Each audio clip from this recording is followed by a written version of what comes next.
के हर हर हम महादेव। लोग कैसे हैं आप पहुँचे लोग? और आनंद आज मैं विहार आपको टर्मिनल। इसमें आनंद विहार दिल्ली से टर्मिनल बिल्कुल केदारनाथ तक स्टेशन का के पास कैसे में ही जाना है, आनंद क्या क्या विहार मेट्रो ऑप्शंस हैं स्टेशन भी और है। कितना खर्चा लगता है, उसके अलावा जितने भी इम्पोर्टेंट लिंक्स है वो आपको मैं नीचे शेयर कर दूँगी, जैसे कि रजिस्ट्रेशन लिंक, और हेलीकॉप्टर आनंद विहार का टर्मिनल बुकिंग लिंक, मैं में सब कुछ मुझे ये इसमें अच्छा नीचे लगा शेयर कि करूँगी आज बिल्कुल आपको। एंट्री करते प्लेटफॉर्म सबसे नंबर पहले 1 हम से लोग भी आ गए पहले Anand Vihar clock room terminal है। से। अगर किसी दिल्ली के से ट्रेन में हरिद्वार काफ़ी जाने के लिए बहुत सारी ट्रेन्स मतलब है, बहुत लंबा सारी ट्रेन्स अवेलेबल टाइम है। का डिफरेंस है तो वो यहाँ पे लेकिन अपना हम लोग की सामान जो रख ट्रेन सकता है वो है। शाम एंड को है 5:30 पर बजे। आवर 30 रुपीज़ तो के यहाँ हिसाब। पे आनंद विहार जब टर्मिनल पे आते हैं तो प्लेटफॉर्म नंबर 1 पे ही आपको क्लॉक रूम मिल जाता है, जहाँ अगर आप कहीं दूर से आ रहे हैं और थोड़े देर का हॉल्ट, और अगर आप सामान रखना चाहते हैं, कहीं जाना चाहते हैं तो आप रख सकते हैं इजीली।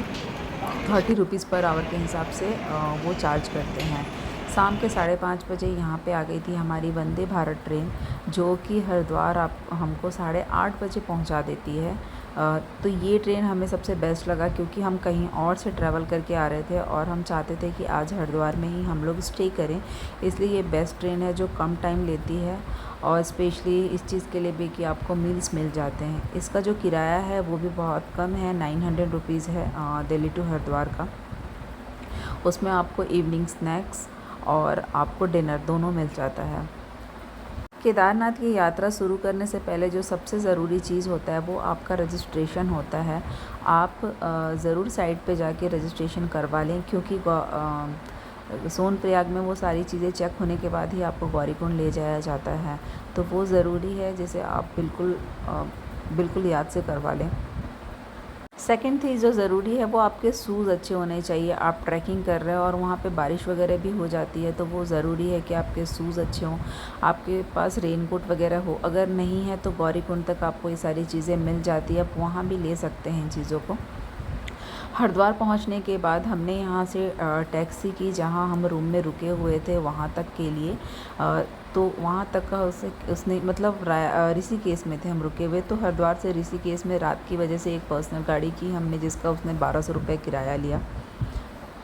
तो हम लोगों ने, हम सभी गए और हमें चाहिए भी था बड़ा, क्या कैब काफ़ी लोग थे हम।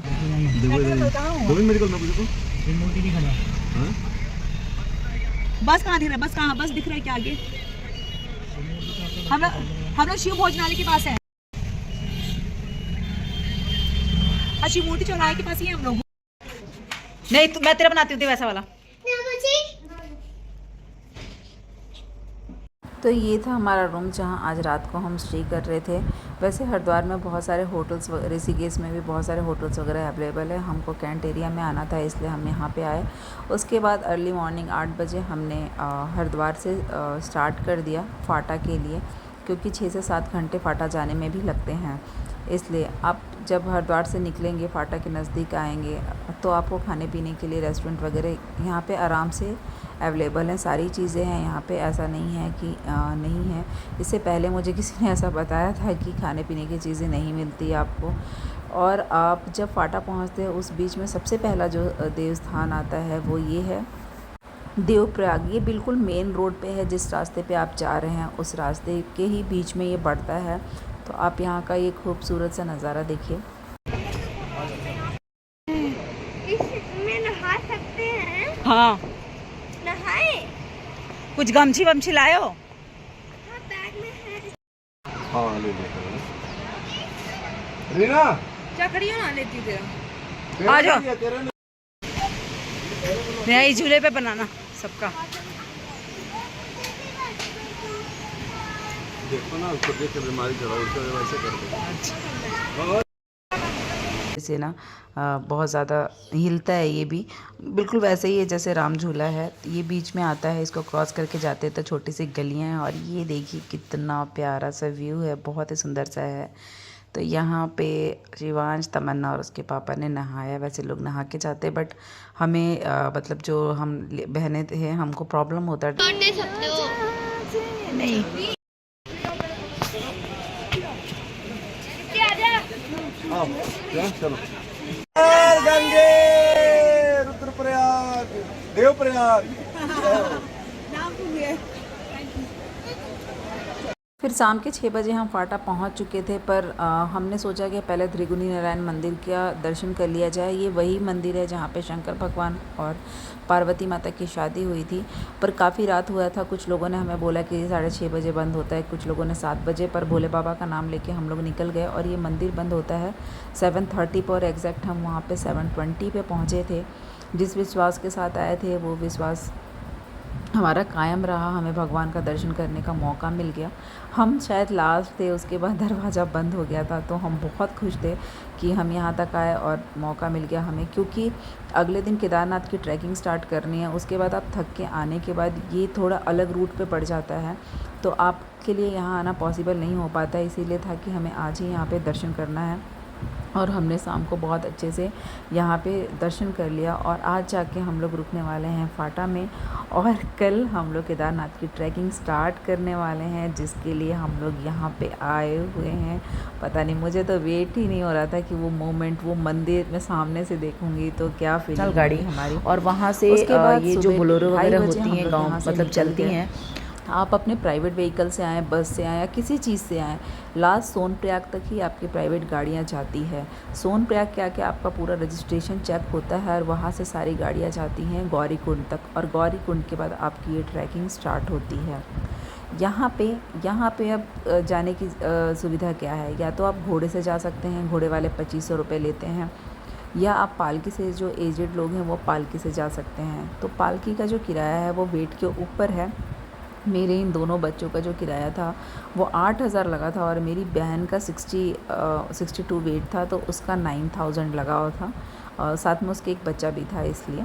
तो यहाँ पे वैसे ही है, और वैसे आपका 7,000 से स्टार्ट है। 7,000 से कम में आपको पालकी नहीं मिलती है, आने और जाने दोनों की। और यहाँ का जो व्यू है वो बहुत ही प्यारा सा, बहुत ही प्यारा व्यू है यहाँ पे। पर हाँ, मुझे यहाँ की चढ़ाई थोड़ी कठिन लगी, क्योंकि इससे पहले मैं वैष्णो देवी वगैरह गई थी, वहाँ पे सिंपल से रोड बने हुए हैं, यहाँ पे वैसा नहीं है, इसलिए मुझे थोड़ी सी इसकी चढ़ाई कठिन लगी। पर बाबा ने बुलाया था तो हमें जाना था, और हम पहुँच भी गए वहाँ पे। तमन्ना ये केयर करती है, ऐसा नहीं। बाय कर दो शिवांग मम्मी को। चलो बोलो जय श्री केदारनाथ, जय श्री केदार। भोलेनाथ, चलो भाई, बाय जय बाय, भोलेनाथ। जय। और यहाँ पे रुकने की व्यवस्था, यहाँ पे बहुत सारे टेंट हैं जो ऑनलाइन बुकिंग हो जाते हैं, पर मैं किसी को सलाह दूंगी कि आप कॉटेज में रुके, थोड़ा महंगा पड़ता है। बट इसके बाद पहुँच गए हम कॉटेज पे, और ये कॉटेज टेंट जो है आप GMVN के साइट से आप ऑनलाइन बुकिंग कर सकते हैं, क्योंकि यहाँ आने के बाद हो सकता है आपको खाली ना मिले, तो आपको वो भी सब कुछ बुकिंग करना होता है। और मेरा पर्सनल है कि सबको कॉटेज करना चाहिए, इसमें अच्छा खासा रूम मिल जाता है, अच्छे बेड मिल जाते हैं। और आप देख सकते हैं कि कॉटेज के अंदर इतनी ठंडी है तो टेंट में कैसी हालत होती होगी, तो इसलिए वो बारिश में भी थोड़ा सा मुश्किल है, इसलिए कॉटेजेस बेस्ट हैं अगर आपको मिल जाए और अवेलेबल है तो। साथ ही जब आप यहाँ पे आ रहे हैं तो आपको अपने साथ दवाई ज़रूर कैरी करना है, क्योंकि ऐसे रास्ते हैं, आप ट्रैकिंग कर रहे हो और बहुत सारी चीज़ें हैं, ठंडी है, तो आपके पास दवाइयाँ होनी चाहिए। दर्द की दवाइयाँ, सर दर्द, वॉमिटिंग, आपको इन सब की दवाइयाँ ज़रूर कैरी करना चाहिए। और यहाँ से फिर आपको शाम में केदारनाथ बाबा की एक आरती होती है, 7:30 पे होती है वो आरती। अगर आप दोपहर में पहुँच गए हैं, उससे पहले पहुँच गए, तो उस आरती में ज़रूर जाएँ, बहुत स्पेशल आरती होती है। और सुबह में एक 4:30 आरती होती है, जिसका एक 5500 का स्पेशल पास होता है, जो आप ऑनलाइन भी ले सकते हैं। ऑनलाइन का मैंने यहाँ पे लिंक शेयर किया हुआ है, और साथ ही अगर आप शाम को पहुँचे तो वहाँ से जाके भी ले सकते हैं। फिर हम लोग यहाँ पे निकल गए, क्योंकि हमें 4:30 बजे की आरती में शामिल होना था, तो हम निकल गए। बाद में जब हम यहाँ पे गए तो उन्होंने हमें बताया कि यहाँ पे जो सुबह में ना आरती नहीं होती है, सिर्फ शाम को होती है। सुबह में जो 5500 का जो पास होता है वो सिर्फ अंदर की पूजा करने के लिए, वो स्पेशल तरीके से आपको पंडित जी पूजा करवाते हैं, इसलिए यहाँ पे मंदिर में सुबह आरती नहीं होती है, सिर्फ शाम को आरती होती है। और मैंने तो अपना ये सपना पूरा कर लिया, बहुत बड़ा सपना था मेरा। और इस साल कितने लोग यहाँ आने वाले हैं और कितने सारे लोगों का सपना पूरा होने वाला है। तो आप सबकी यात्रा मंगलमय हो, और आप यहाँ का ये काम कर रीना, तो साल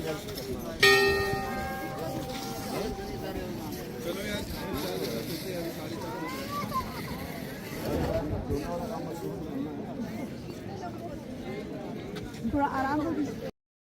तकरीबन 2 घंटे के अंदर हमारा दर्शन हो गया। और यहाँ पे देखने लायक एक भैरव बाबा का मंदिर है जहाँ हम नहीं जा सके, बच्चों के साथ हमें बहुत मुश्किल होता। उसके अलावा यहाँ पे शंकराचार्य जी की समाधि जस्ट मंदिर के पीछे है। उसके बाद हम लोग रूम पे आए और रूम से आके हम लोग निकल गए जाने के लिए। यहाँ हम लोग आए हुए थे, उसके बाद मेरी छोटी बहन की तबीयत ख़राब हो गई थी और लकीली हमको यहाँ पे 2 टिकट हेलीकॉप्टर के मिल गए थे। वैसे मैं आपको बता दूँ कि मैं ये नहीं कह सकती हूँ कि आप एक साइड से ना आए तो एक साइड से आपको टिकट मिल जाएगा। हमारा कहीं ना कहीं आर्मी के ऐसे कुछ लिंक की वजह से हमको एक साइड का टिकट मिल गया था 2 लोगों का, जिसमें मैंने अपनी बहन और अपने दोनों बच्चों को भेज दिया था हेलीकॉप्टर से। फिर ये था कि ये लोग जल्दी पहुंच जाएंगे और हम अगर पैदल जाते हैं तो हम लेट से पहुंचेंगे, इसीलिए फिर हम लोगों ने भी घोड़ा कर लिया। बट मैं आपको बताती हूँ अपना पर्सनल रिव्यू कि अगर आप आ सकते हैं ट्रैकिंग करके ना, तो जाइए भी ट्रैकिंग करके, क्योंकि आप घोड़े से जाने के बाद उससे ज़्यादा थके हुए और बीमार हो जाते हैं। एक तो ये लोग जिस शॉर्टकट रास्ते से लेके जाते हैं ना घोड़े को, कहीं भी वो रास्ता प्लेन है ही नहीं, बिल्कुल ऐसे नीचे की तरफ जाता है और आप डर के मारे बिल्कुल आप अपनी कमर सीधी करके बैठे रहते हो। तो जब तक आप उतरते हो ना घोड़े से, तब तक आपका पाँव और कमर, आपका शरीर बिल्कुल काम करना बंद कर चुका होता है। तो जो लोग जा सकते हैं ना, मुझे यही लग रहा था कि हम ट्रैकिंग करके आ गए तो हम ट्रैकिंग करके जा सकते थे, सिर्फ जल्दी के चक्कर में, क्योंकि मुझे बहन और बच्चों के साथ उनके साथ तो नहीं पहुंच सकते थे। बट हाँ ये था कि जितना जल्दी से जल्दी हो सके हम पहुंच जाए। दर्शन हो गया तो हम लोग पैदल चले जाएं, उस घोड़े से चले जाएं। यहाँ से नीचे उतरते समय घोड़े ने हमसे लिया था 15, घोड़े वाले ने लिया था 1500, और आते समय हम आए नहीं थे बट हमने पूछा था 2500 लगता है। तो जाते समय का ये लोग कम लेते हैं और बाकी यहाँ बार्गेनिंग यहाँ भी बहुत ज़्यादा होती है। और मैं सबको जानती थी कि आते समय आप भी घोड़े से आ जाइए, बचाते समय बताइए। यहाँ से जाने के बाद मेरी हालत थी ना, तो मुझे होश ही नहीं था कि क्या होगा, क्योंकि नीचे की तरफ घोड़ा मतलब जाता है तो आपकी बॉडी भी बहुत ज़्यादा प्रेशर लगेगा, पीछे बैठना पड़ता है, रास्ते बहुत खराब है और कोई और शॉर्टकट घोड़े को रास्ता होता है उस रास्ते से लेके, वो रास्ता तो और भी ज़्यादा खराब है। मैं सच में बता रही हूँ, रूम में आने के बाद मुझे किसी चीज़ का होश नहीं था। मतलब वहाँ जाना बहुत मुश्किल है, तो जिसको जाने से लगता है कि नहीं आ सकता है, और वो 22 किलोमीटर ट्रैक करना 16 किलोमीटर का, ये जाते समय घोड़े से जाएगी तो ऊपर जाने की बॉडी का प्रेशर नहीं बनता है, जितना आते समय बनता है। फिर हम तीनों लोग घोड़े से उतर के नीचे आए, और नीचे आने के बाद मैंने आपको बताया कि जाते समय इसी तरह से हम लोग उतर तक सॉरी बॉडी तक पहुंचे थे गाड़ी से। आते समय ऐसा कुछ नहीं था हमारे पास, तो हम लोग बॉडी तक घोड़े वाला आपको बॉडी तक वहाँ से हम नीचे पैदल आए। पैदल ऐसा होता है हमको जो भी है करना चाहिए, थोड़ी सी फोकस करके तरीके से करिए। उसके बाद 5 मिनट से पैदल जाना। उसके बाद घोड़े वाले जहाँ आपको छोड़ते हैं उसके वहाँ से आपको जहाँ पे बोलेरो वगैरह जो जीप वगैरह होती है वहाँ तक पैदल जाना होता है, और वो ही आपको सोनप्रयाग तक छोड़ते हैं। जिस तरीके से आप आए होते हैं गुप्तकाशी से सोनप्रयाग, फिर आपको इन्हीं सब गाड़ियों से जाना होता है। ये जो गाड़ियाँ लगी हुई है लाइन से, ये चार्ज करते हैं 100 रुपीज़ पर पर्सन। इन गाड़ियों से आपको गुप्तकाशी तक जाना होता है और ये लाइन से जाती हैं गाड़ी। और उसके बाद आप जैसे आए हैं अपने प्राइवेट गाड़ी से आए हैं, आप बस से आए हैं, जिस तरीके से आए हैं आप उस तरीके से जा सकते हैं। तो ये था, मैंने पूरी कोशिश की है कि मैं पूरे ट्रिप के बारे में आपको सारे डिटेल्स दूँ और मैंने देने की कोशिश की। बाकी जितने इंपॉर्टेंट लिंक्स हैं वो सारे नीचे हैं, आप प्लीज़ उनमें जा